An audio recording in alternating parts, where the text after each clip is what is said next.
क्योंकि हमारे शरीर में एक व्यवस्था है बड़ी बेजोर। लीवर भी खराब हो जाता है, पेंक्रियाज खराब हो जाता है, लंग्स खराब हो जाते हैं। तो यदि उनको हम मौका देना तो उनमें रीजनरेशन की क्षमता है, स्वतः वो पैदा कर लेते हैं 20 प्रकार के सेल्स।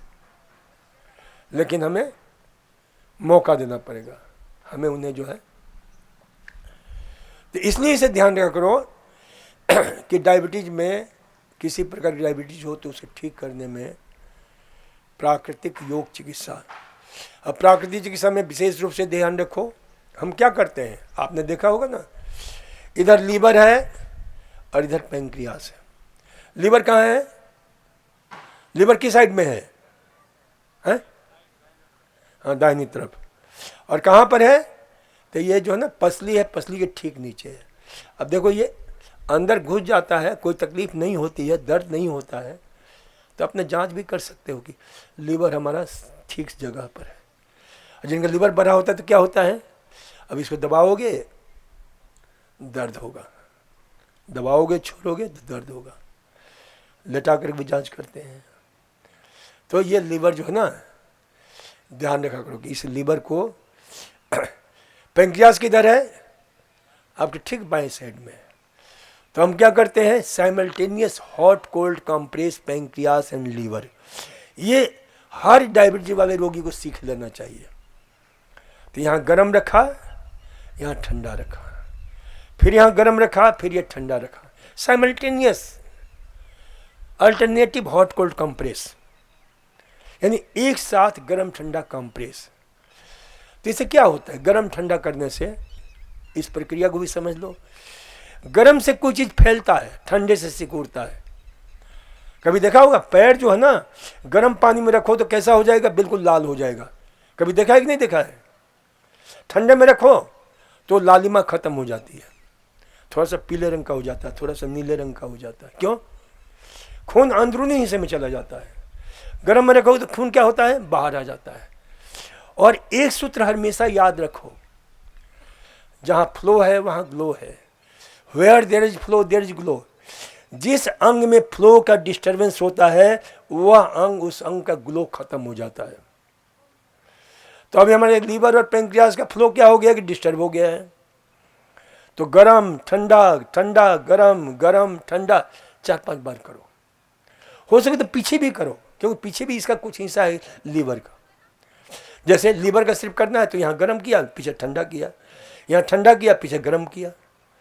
तो इसको जो है ना, लीवर रोग में भी ये बहुत फायदा करता है, किडनी रोग में बहुत फायदा करता है। तो इससे जो है ना लीवर क्या होता है, सक्रिय होता है। तो ये गर्म ठंडा कंप्रेस सीख लो अच्छी तरह से। गर्म मिट्टी की पट्टी, ठंडी पट्टी, मिट्टी की पट्टी भी जो ना आप लो घर पर, तो इधर गर्म रखो, इधर ठंडा रखो, यहाँ ठंडा रखो, यहाँ गर्म रखो, या एक साथ दोनों तरफ रखो, यहाँ गर्म ठंडा ही रखना है, ठंडा रखो। तो मिट्टी की पट्टी भी इसमें बहुत फायदा करता है। गर्म ठंडा कंप्रेस है। स्टीम बाथ है, स्टीम बाथ यदि घर पर ले सकते हो तो अच्छी बात है। घर पर लेकिन लोगे कैसे? देखो हमने जो है ना, हिंदुस्तान की एक बहुत प्रसिद्ध टेक्निक है, उस टेक्निक का क्या नाम है, जुगाड़, जुगाड़ टेक्निक। नाम सुना है क्या जुगाड़ टेक्निक का? जहाँ सारा टेक्निक खत्म हो जाता है, चाहे देश हो चाहे विदेश हो, वहाँ जुगाड़ टेक्निक काम में लेते हैं लोग। हिंदुस्तान की बड़ी तारीफ करते हैं कि ये हिंदुस्तानी लोगों का रिसर्च है, ये खोज है। तो हर घर में हमने देखा कि सारी चीज़ें आपके तैयार है, प्राकृतिक चिकित्सा की है, आयुर्वेद की है। कैसे तैयार है? तो हर घर में बाल्टी होता है, मग्गा होता है कि नहीं होता है? हैं? कुकर होता है, प्रेशर कुकर होता है, हैं? स्टोव होता है, चाहे वो गैस स्टोव हो, चाहे इलेक्ट्रिक स्टोव हो, चाहे जो भी हो। तो उसमें जो है स्टीम कैसे तैयार करोगे? तो कुकर में उसका आधा हिस्सा खाली रखो, आधा हिस्सा भर दो, उसमें पानी भर दो और गर्म करो, स्टीम निकलेगा। उसके सीटी हटा दो, हैं, ढक्कन से ढक दो, और उस सीटी के ऊपर कैसे लगा दोगे? कोई देख लो किसी कचरा घर में आपके जो ना कोई पुराना ये गैस का पाइप पड़ा होगा, पुराना गैस का पाइप लेकर लगा दो, हो गया। जुगाड़ टेक्निक बन गया ना ये। तो ये स्टीम का जो है तैयार हो गया, उसमें जो है स्टीम ले लो, जहाँ लेना हो पेट का ले लो, कमर का ले लो, भाप लपेट भी ले सकते हो लेकर के। घुटने की तकलीफ है घुटने के ले लो, कमर का तकलीफ है कमर के ले लो, पूरे शरीर का लेना है तो हर घर में एक कुर्सी होती है। पहले वो होती थी ना किसकी, जाली वाली कुर्सी बेंत की होती थी, तो उसे पाइप को क्या करेंगे कि उसको नीचे रख दो, चारों तरफ कंबल से ढक दो, पूरे शरीर का स्टीम हो जाएगा। तो ये घर पर प्रयोग कर सकते हो आसानी से। बस एक चीज जुगाड़ टेक्निक में एक बहुत ही महत्व की बात हमेशा याद रखना, कोई भी जुगाड़ टेक्निक काम में लो क्योंकि हम प्रयोग करते हैं, हम यहाँ चिकित्सा नहीं लेते हैं आपके हॉस्पिटल में, मैं घर पर ही ये प्रयोग करके अपना ठीक करता हूँ, कोई तकलीफ हो भी जाए तो उसमें क्या है, सावधानी हटी दुर्घटना घटी, सावधानी हमेशा रखना। अब लोकल स्टीम मैं लेता हूँ, तरीका मैं बताया था एक दिन कि भाई छोटा सा भगोने में ढक्कन में पानी गर्म करो और आराम से ये समूचा खोल दो और फिर चादर, मोटा चादर या कंबल से लेकर ढक करके ऐसे रखो, और इतना भाप आता है कि पूरा आदमी नहा लेता है। मैं आज 4-5 दिन से मेरा गला खराब है, कोई दवा तो नहीं ली मैंने, यही कर रहा हूं मैं, तो गला धीरे धीरे ठीक हो रहा है, क्योंकि हमने गले के साथ बड़ा अत्याचार कर दिया था, बहुत भयंकर अत्याचार किया था। तो ये ध्यान रखा करो कि भाई घर पर जुगाड़ टेक्निक से कई आप जो है ना लाभ उठा सकते हो। खांसी है, जुकाम है, गले में गड़बड़ है, किसी प्रकार की ये भाप लो। बिल्कुल जो है डायबिटीज है तो वही दूर से पाइप से लेकर के भाप आराम से लीवर पर दो, इधर पेंक्रियाज के ऊपर दो, पीछे दो, आगे दो। कमर दर्द है, सारे चीज़ों, घुटने का है घुटने का लो। तो ये जो है ना, देखो दर्द के लिए दर्द को दूर करने वाली दवा का प्रयोग ठीक है कभी कर लिया, वैसे न करो तो ज़्यादा अच्छा है, क्योंकि प्रत्येक दर्द की दवा, जितने भी हिंदू विश्व में दर्द की दवा है, वैज्ञानिकों की खोज है, चाहे non steroid anti inflammatory drugs ही क्यों ना हो, वो सारे के सारे पेट में सूजन पैदा करता है, पेट की इकोसिस्टम को खराब कर देता है, पेट की अस्त व्यस्त कर देता है। ये जितने लोग हैं ना यहाँ पर, जिसको देखो कब्जी हो रही है, कि जिसको देखो पेट में गैस बन रहा है, जिसको देखो पेट की यानी इन्फ्लामेशन, ये क्या है, दैट इज कॉल्ड इन्फ्लामेशन, जिसमें दर्द है, सूजन है, पीड़ा है, ये सभी चीज को मिलाकर इन्फ्लामेशन बोलते हैं मेडिकल साइंस में। तो ये जो है ना प्राकृतिक हॉट फुट बाथ, डायबिटीज वालों को हॉट फुट बाथ जरूर लेना चाहिए। घर पर बाल्टी में आराम से गर्म पानी में रखो पैर, 10 मिनट। क्यों लेना चाहिए? इसलिए कि हमारा दिल यहाँ पर है और पैर यहाँ पर है, पैर सबसे ज़्यादा दूर है। तो डायबिटीज वालों में क्या होता है, जितना शुगर बढ़ेगा, HbA1c जितना बढ़ता है, उसमें क्या होता है कि खून का दौरा डिस्टर्ब हो जाता है, क्योंकि उसमें ग्लूकोज की मात्रा ज़्यादा है, तो खून अच्छी तरह दौड़ता नहीं, ऑक्सीजन की मात्रा कम है। तो उस अंग विशेष में क्या होता है कि वहाँ पर खून का दौरा कम होने से वो उसमें सूजन हो सकती है, दर्द हो सकती है, इसको बोलते हैं न्यूरोवास्कुलर सिस्टम डैमेज होने लग जाता है।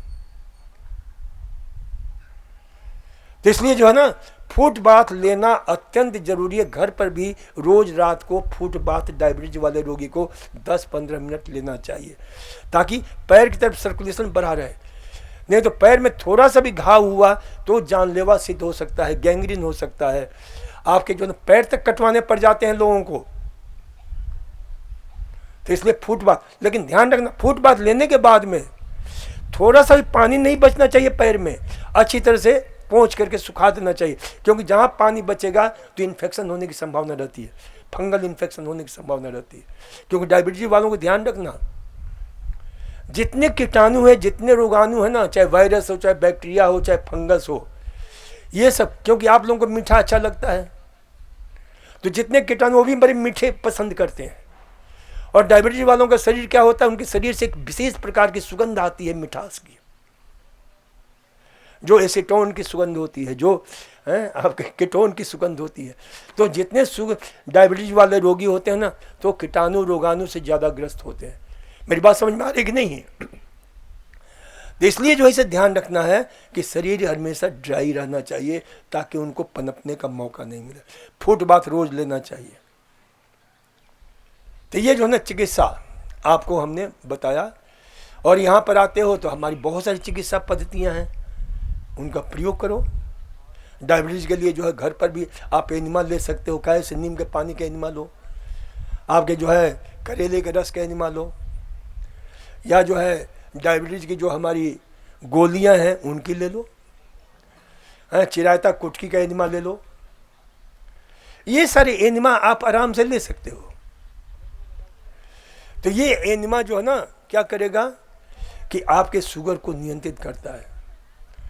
सबसे सीधा जैसे और सबके लिए तो नीम के पत्ते को उबाल दो, उसका एनिमा ले लो। करेले का रस निकाल करके उसका एनिमा ले लो। तो ये बड़ा अद्भुत लाभ मिलता है। ये सप्ताह में 1-2 बार तो ले ही लो, इससे कोई निरापद होता है। एनिमा सबसे निरापद पत्ती है, लेकिन उसकी भी आदत नहीं डालनी है। तो ये ध्यान रखना, ये चिकित्सा की दृष्टि से आप कर रहे हो। आपके जो है गिलोय है, गिलोय का एनिमा ले लो। जो कटु है, जो करवा है, क्योंकि मीठा है ना, मीठा का जो है ना एंटीडोट क्या है, करवा। तो इन सारी कड़वी चीज़ों का जो है, तो ये जो है एनिमा आपके सप्ताह में 1-2 बार या वैसे भी ले लिया करो। संग प्रक्षालन बहुत अद्भुत होता है। जिनको टाइप 2 डायबिटीज होता है कंट्रोल कर लेते हैं, तो ऐसे लोगों को 1-1.5 महीने में एक बार संग प्रक्षालन कर लेना चाहिए। सीख लो अच्छी तरह से। यहाँ पर इसका नाम ही है, इस पर हमने रिसर्च किया medical college, JLN medical college के सहयोग से 35 रोगियों पर प्रयोग किया। जब हम चर्चा करेंगे तो बताएंगे कि उसका क्या क्या प्रभाव हुआ। तो संघ प्रक्षालन जो है ना बहुत। और जिस संस्थान से हमने 1972 में ट्रेनिंग ली थी, 73 में, वो हिंदुस्तान का पहला सेंट्रल गवर्नमेंट का रिसर्च सेंटर था। वह संस्थान, हमारे योग के जो गुरु थे स्वामी आनंदानंद जी, तो चले गए।